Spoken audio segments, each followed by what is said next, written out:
రాకపోతే విశ్వ ప్రయత్నాలు చేసి కడాన మీరందరూ ఆలోచిస్తే ఒక్క ధవళేశ్వరం కట్టాడు.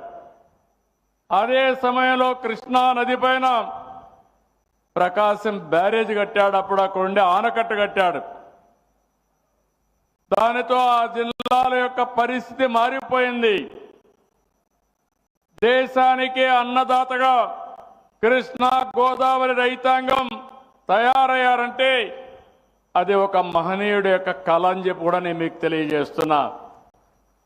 ఈరోజు గోదావరి జిల్లాలకు పోతే ఎక్కడ పోయినా కాటన్ ద్వారా విగ్రహాలు ఉంటాయి. ఇప్పుడు కూడా ఆరాధిస్తారు. అక్కడ ప్రజలకు నీటి విలువ తెలుసు. అందుకే కాటన్ ధరని ఇప్పుడు కూడా గుర్తుపెట్టుకుంటారంటే దశాబ్దాలు గడిచాయి.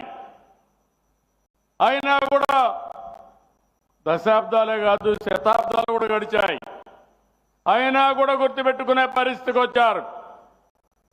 ఈరోజు నాకు అనిపిస్తుంది మన నాయకుడు ఎన్టీ రామారావు గారు ముఖ్యమంత్రిగా ఉన్నప్పుడు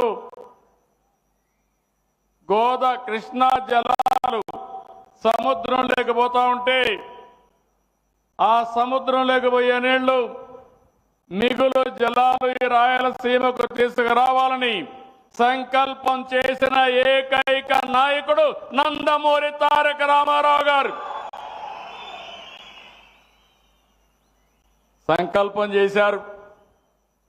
కానీ ఆ రోజు పరిస్థితులు అనుకూలించలేదు. కొన్ని ప్రాజెక్టులు పూర్తి చేయగలిగాం. ఇప్పుడే కొంతమంది మిత్రులు మాట్లాడారు. రాయలసీమ, రాయలెలిన సీమ, ఒకప్పుడు రత్నాల సీమ, తర్వాత రాళ్ల సీమ, ఎడారిగా మారిపోయే పరిస్థితి నేను ముఖ్యమంత్రి అయిన తర్వాత చూశాను.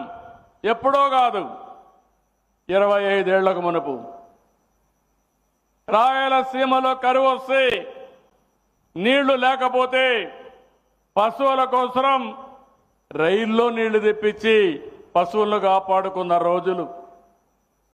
పంటేస్తే 10 సంవత్సరాలు పంటేస్తే వేరుశనగ పంట 1-2 సంవత్సరాలు వచ్చి 8 సంవత్సరాలు విత్తనాలకు పెట్టిన డబ్బులు కూడా వచ్చేటివి కాదు.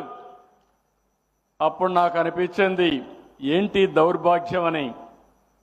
అందుకే 1999లో హంద్రీ నీవాకు నేనే ఫౌండేషన్ వేశాను. నేనే ఆ రోజు ప్రారంభించాను. 2025కి పరమ సముద్రానికి నీళ్లొచ్చాయి. శ్రీశైలం మల్లన్న, ఇక్కడ కుప్పం మల్లన్న, కంగుంది మల్లన్న దగ్గరికి నీళ్లు తీసుకొచ్చాం.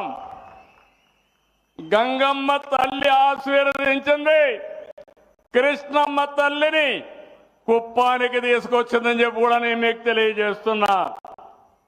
నేను ఎప్పుడో ఒకటి ఆలోచిస్తాను. ఈ పరమ సముద్రం చూస్తే, ఆ నీటి పరవళ్ళు చూస్తే నా మనసు పొంగిపోయింది. మా వాళ్ళు అన్నారు సెక్యూరిటీ మీరు దిగొద్దనంటే కాదు, ఇలాంటి ఆనంద సమయంలో ఒకసారి తిరగాలని పడవలో కూడా ఒకసారి తిరిగి మీ ఆనందంలో భాగం పంచుకున్నాను. ఇది సాధ్యమా అంటే చాలా మంది అసాధ్యం అనుకున్నారు. నేను ఎప్పుడు కూడా నా జీవితంలో ఒకటే ఆలోచిస్తాను. ఈ సందర్భంగా ఒక విషయం మీకు చెప్పాలి. నేను నిద్ర లేచినప్పుడు కానీ ఎప్పుడు కష్టం వచ్చినా మా ఇంటి వెలవేల్పు వెంకటేశ్వర స్వామి. ఏ పని కావాలన్నా ఒక్క నిమిషం ఆయన మీద భారం వేసి ఇంకా ముందుకు పోతాను. బుల్లెట్ మారిగా దూసుకుపోవడం తప్ప ఎని తిరిగి చూడడం నాకు తెలియదు. సంకల్పం పవిత్రమైనది. పవిత్రమైన సంకల్పం ఎప్పుడూ బలమైంది. కొన్నిసార్లు కొన్ని ఇబ్బందులు వస్తాయి, కానీ ఆ ఇబ్బందుల్ని అధిగమించితే తప్పకుండా జయప్రదం అవుతుంది. నేను చాలా మీటింగుల్లో చెప్పాను, రాయలసీమ రాళ్లసీమ కానీయను, రాయలసీమని రతనాల సీమగా చేసే బాధ్యత నాదని